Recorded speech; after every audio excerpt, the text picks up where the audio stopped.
When you play the Game of Thrones, you Subscribe and like. or you die. There is no middle ground. Alright, hello YouTube, and welcome back to the Grease Goblin YouTube channel. In today's video, we're going to be talking about Rhaegar Targaryen. Who was he? Was he the hero? Was he a villain? Was he somewhere in between? And kind of about his life in this video. So if you guys are excited for this video, please like, comment, subscribe. It helps channel grow and reach our people that might like this content as well. And let's get into it. So Rhaegar Targaryen is notoriously born at Summerhall. This is the year of 259 AC, and it's on the tragedy of Summerhall, which is very interesting because a lot of characters believe that because of this event, the kind of almost sacrifice that almost was going on and the tragedy that was Summerhall, if you don't really know fully what Summerhall is or what really happened there, I would check out my other video, which I will link to in this. But Summerhall is a very important event for the Targaryens, and it's one of the bigger events that continues to destroy the Targaryen family. And a lot of characters even believed, as Aemon Targaryen believed, that Rhaegar would be the prince was promised. He was born out of kind of like a salt and smoke type thing, and it was kind of like this prophecy type thing. And it's something that's going to be a reoccurring thing with Rhaegar, is he is someone that I believed that he thought he was the prince who was promised.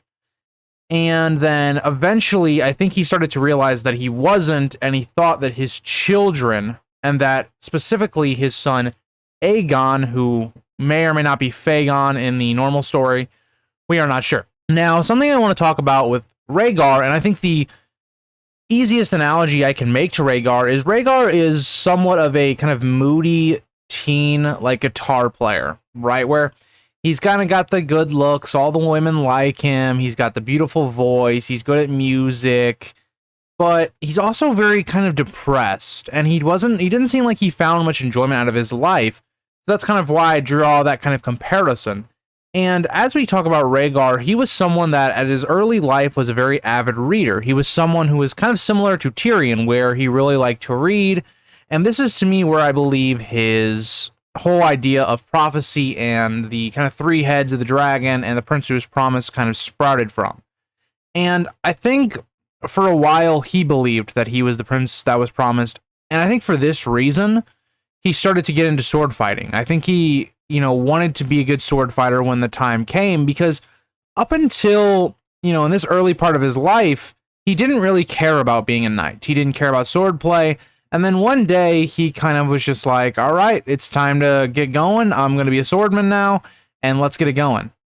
And that's just kind of how it became. And Rhaegar was never someone that liked swordplay. He was never someone that liked to fight. It was not something he liked to do. It's felt like more of a chore to him to just keep up doing, right?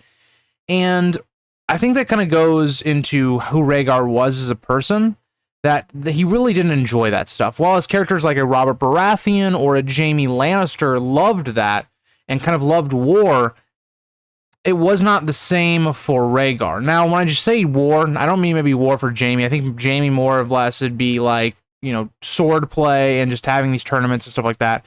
Robert was someone who definitely enjoyed war and thrived in it as well. Now, Rhaegar, we also know, like I've kind of said and made the comparison to the guitar, the depressed kind of moody guitar guy. He also was very good at the harp. It was something that almost everyone, talks about when they talk about Rhaegar. Rhaegar was someone that was very good at this. He was almost considered like bookish and nerdy alongside of being this very good musician. Rhaegar was just very talented in a lot of different things. It's just certain things he didn't really care about. And this is one that he definitely did care about. He would go many times to Summerhall alone and then come back and would sing these, songs and stuff. He was someone that definitely did like music, and it was something that, I think helped him in his life, express maybe his feelings or whatnot. Rhaegar was also someone that was very beloved, and we hear a lot about this through characters in the main story of A Song of Ice and Fire, where they're always talking about, usually if you're hearing characters, it's usually something that Rhaegar is a pretty good guy, or if it's from somebody like Robert or Ned, we're hearing the opposite. But for the most part, I think a lot of people thought he was going to be a good king. I think Barristan is someone who suggests that he wishes he had never saved the Mad King at Duskendale, and wishes that, Rhaegar would have just taken the crown because he would have been a much better king, which I do believe. I just think Rhaegar made some very bad decisions when it comes to later in his life that we're going to talk about in this video, and kind of how selfish and almost arrogant he was. Now, I won't say Rhaegar was a villain because I think he wasn't a villain. I think he was a morally gray character, or maybe a character that was a good character but just made very dumb decisions.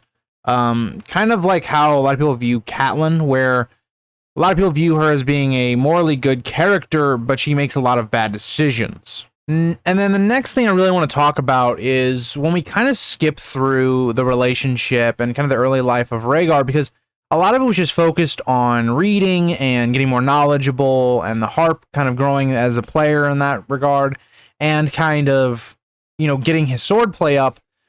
His relationship with his father also started to deteriorate, because the main thing that was a problem was the Targaryens really didn't have much left in their family. There wasn't really a female Targaryen for Rhaegar to marry. Because as we know, the Targaryens like to keep their blood pure or whatnot, and there really was not an actual person Rhaegar could marry, so that led to the Mad King looking for a suitable bride in Essos and all that, and that ended up, you know, losing, or having Stannis, Robert, and Renly lose their parents, but they never actually found anyone. So what ended up happening was Rhaegar ended up marrying Elia Martell. Now, their kind of relationship is very weird, because I don't think Rhaegar loved her. I think he did have some affection for her, but I think when it came down to it, I think Elia was just a means to an end for Rhaegar. I don't think he really cared about companionship to the point that other characters would. I think this was just, okay, he wanted to have 3 children, to have the 3 heads of the dragon and all that stuff, and Elia was someone that King Aerys did not like for Rhaegar. The Mad King was definitely someone that was kind of like a Hitler type figure, where he really did not like you unless you were like the pure Aryan race type thing. You know, he kind of makes fun of Elia, and even their first child, Rhaenys, he is known to have said like smells of Dornish or something like that. And it's very easy to see why Rhaegar and Elia's, or not Rhaegar and Elia, Rhaegar and the Mad King's relationship started to break down, because the two were very vastly different, right? As the Mad King started to kind of lose his mind, or King Aerys, then becoming the Mad King, loses his mind and starts hearing whispers of everything, we see Rhaegar really kind of start to plot against his father. Varys, you know, tells the Mad King of this and almost hints at it, that was what was going to happen at the tourney in Harrenhal, which I do believe was Rhaegar kind of trying to pull all these great lords to one place, and then talk about having a great council again. And I definitely think that would have been the proper ending, hopefully, but Varys had to screw it up. And to me, I think we see as Rhaegar goes on in his life is that he had a plan, and he was someone that was very confident. As we see with Jaime, when Jaime, you know, recalls his last meeting with Rhaegar, you know, going into this battle with Robert Baratheon's very serious, you know, a lot of people won't come back. Rhaegar's like, don't worry, you know, when I come back, things are going to be different. And it was very, you know, a lot of almost cocky confidence, where he had no real belief that he could lose. And that's something that Rhaegar continues in his life. Now, another key thing to note about Rhaegar's, you know, prophecy and stuff, is he did want the 3 dragons, like I've talked about with Aegon and, you know, his sisters in Aegon's conquest. Can't speak today. And that he wanted a 3rd child. Now, the problem was, after Elia births Aegon, really she can't do another one. She almost dies giving birth to Aegon. The Maesters say she can't do it. And Rhaegar, I think this is the main reason why he goes after Lyanna. I think it was, again, another means to an end for Rhaegar, and I think Lyanna was just someone that was a pretty face, and I don't think it was anything more than that. I don't think it was a love thing. I think it was more of just they liked each other, and Rhaegar needed someone to give him a 3rd child. I think that's really what it was.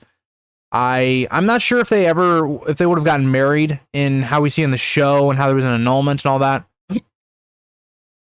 I am interested to see if we'll ever get that answer, because, again, We don't have the next 2 books.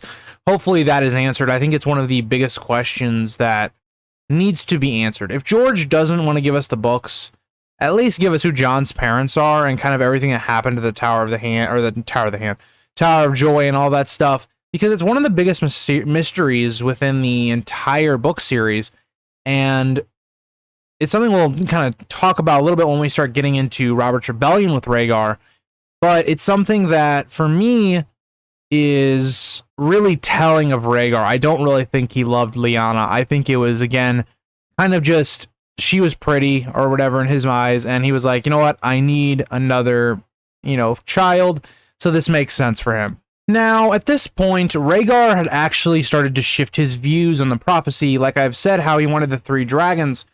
Rhaegar kind of had stated, and it was believed that he thought that Aegon was the prince who was promised.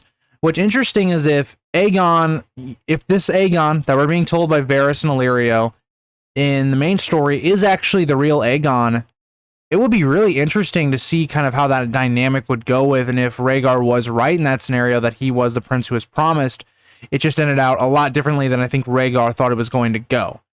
But at this point now, Rhaegar no longer thinks he is the prince who was promised. I think in his mind, he was someone that was supposed to just help along and help create the prophecy for his offspring and all that. And the thing is, this kind of starts to lead us into Robert's Rebellion, where we have this really big buildup, right? Where there was kind of a Rhaegar faction and a Mad King faction. And I think really something that I saw when I was researching this video that really hit me and makes a lot of sense, and something George did very cleverly when he was designing the Dance of the Dragons and Robert's Rebellion, they have very similar notes, right? So we have 2 growing sides of kind of discontent with each other, and we also even have the similar beat that Rhaegar and Elia actually move to Dragonstone like Rhaenyra does. And it very much looked the same as when the Dance of the Dragons was going to happen, where you just had this continuous build-up, and then it took one event to kind of explode everything. And you also had other lords that were kind of banding together and creating an alliance, with this being the North and, I keep saying the Trident in these videos, but the Riverlands, and then you had also the Vale was trying to get in on the alliance, and the Baratheons as well. So you had 4 major houses that were really kind of banding together at this point, trying to gain power, and you just see a lot of kind of power grabs kind of happening during this time period. Now, we know really what happens is that Rhaegar holds this tournament that was really supposed to be, I think, this event where he convinces everybody to have a great council and to really vote for him to rule, and it ends up becoming an event that really brought about the downfall of the Targaryens. We have really Rhaegar, I think this is where he, meets Lyanna more or less, and you have him giving her the flower or whatever after he wins. And we also have the Mad King being here, kind of creating this uneasy feeling, because I think a lot of what Rhaegar was planning he couldn't do at this point now. You had a lot going on, and you had the Night of the Laughing Tree and all that stuff going on in this time period. It's a very mysterious event, but all we know is very kind of shortly after this point, Rhaegar and Lyanna pretty much go missing. Now, we don't know if this was for love, if this was just an abduction. They wanted to run off together, but it shows, I think, how Rhaegar did not care about other people and was really only caring about this prophecy, because Rhaegar knew this was going to create some sort of controversy, right? You can't just steal a girl off, even if, you liked each other. You also have a wife as well, and you have 2 other kids that he basically abandons at this point. So I think, looking at all of the things going on here, Rhaegar really makes a bad decision here, and he really does not think about how this affects other people. And as this goes on, Rhaegar is believed to have stayed with Lyanna for a good portion of the starting of the war, and eventually he is summoned back by the Mad King to kind of take control of the army, and with the Dornish as well coming in, because he's kind of holding Elia hostage, as well as her children and Rhaegar's children. Rhaegar is really put into, hey, put this rebellion down. Nobody else has been able to do it up to this point. And Rhaegar does. He goes to the Ruby Ford, and that is where he meets his inevitable death. And I don't think Rhaegar ever believed there was a shot he was going to die. I think he believed he had this bigger kind of thing going on, that he was to be involved with the prince of that was promised kind of prophecy with his children. And we know it's not true. Robert came out and defeats him. But something I want to note is it shows really how well Rhaegar was at fighting, even though he didn't take any pleasure in it, that he actually injures Robert Baratheon pretty good, to the point where Robert couldn't lead the armies to King's Landing to take the city in the last battle. He actually had to stay back, and Ned had to do that. So it shows you that even in this, Robert was probably the greatest warrior at the time, and Rhaegar still did put up a really good fight and was able to injure him. So when you look at that, it shows you how talented Rhaegar really was at swordplay and stuff like that. But when you look at Rhaegar as a character, he makes some bad decisions, right? And I think the major one is Lyanna. I get it, you wanted another kid, but if you're going to go down this route, you very easily could have tried to change up the wedding or whatever, and you know, have a divorce with Elia. And I don't think, you know, Lord Rickard Stark would really have any problem with this. Yes, you know, Lyanna's already kind of promised to Robert, but are you going to take a Baratheon, you know, marriage, or you're marrying into the crown, and Lyanna would become the queen? So I think for me, it makes the most sense that Rhaegar should have just been like, hey, let me marry her. I'm going to divorce Elia. And maybe that's what his plan was, and his father was the person that screwed up all of his plans. We just don't know. And that's why I would love if we got a Robert Baratheon kind of book series, kind of like how we did with Fire and Blood.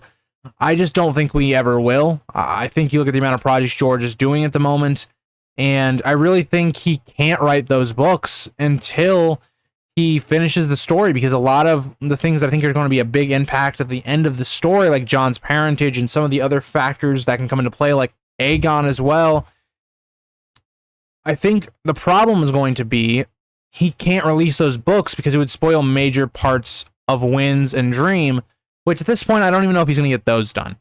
But that is what I wanted to talk about in this video, and kind of talking about who Rhaegar was as a person and all that. So if you guys have anything else you guys would like to add them in the comments. Thank you guys for all the support lately. It's been great. And I will see you guys all in the next video. Bye, guys. If you think this has a happy ending, you haven't been paying attention.